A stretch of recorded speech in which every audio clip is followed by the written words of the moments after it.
And this lady from Germany, who plays everything from Bach to Schoenberg and back again, would be doing this. And for me, that was, once I discovered that, I thought, she can be very seductive.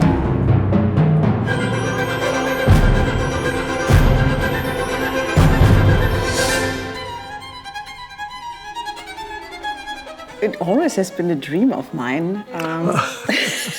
And through the cookie situation, I think I worked my way from one bar, please, or 5 bars into now a 4-movement concerto. And I couldn't be happier because it's a gigantic piece.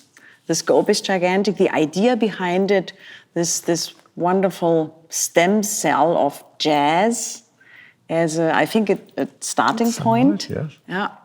Is totally new in violin repertoire. And it reflects my, by accident, I guess, my lifelong fascination and love for jazz as a music form which requires incredible skills, maybe more skills than, for me as a player, definitively, than just playing an existing score, inventing music in the instant. So, yeah, it has been a lifelong dream, and I'm very lucky that some of my lifelong dreams come true.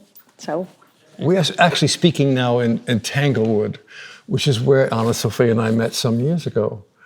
And she asked me for a little piece of music, a few bars, and so I sent her a piece with a little few more bars, and the relationship grew, and somehow the little few bars seemed to suggest the middle movement of a concerto.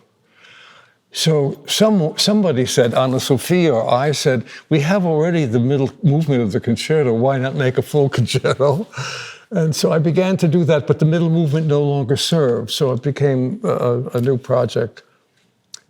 For me as a composer, a great opportunity to have one of the world's greatest artists to ask a composer to do something for himself or for herself.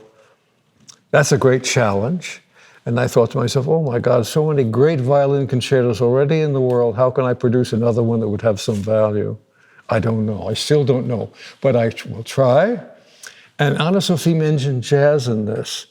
And some of the things that we did together were some film themes, nothing to do with concerti. And one of the pieces was Cinderella Liberty, a film that had sort of jazz atmosphere in it. And I thought, that's no good for Anne-Sophie Mutter. It's too much jazz. She would never play it. And her late husband, Andre Previn, who everybody knows, said to me, Anne-Sophie can play anything. Don't worry, you write it for her, she will play it.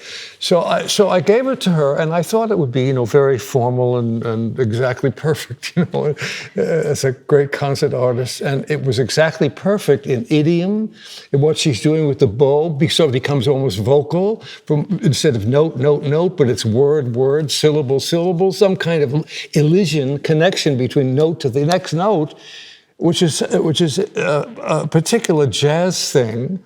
The note, one note is here, another note's there, but there's something in the middle, always in all music, but particularly in jazz. Sometimes it's exaggerated that way. And this lady from Germany, who plays everything from Bach to Schoenberg and back again, would be doing this. And for me, that was, once I discovered that, I thought, she can be very seductive. She can be with many languages. And so that is something that was very important to me in writing this. Yeah.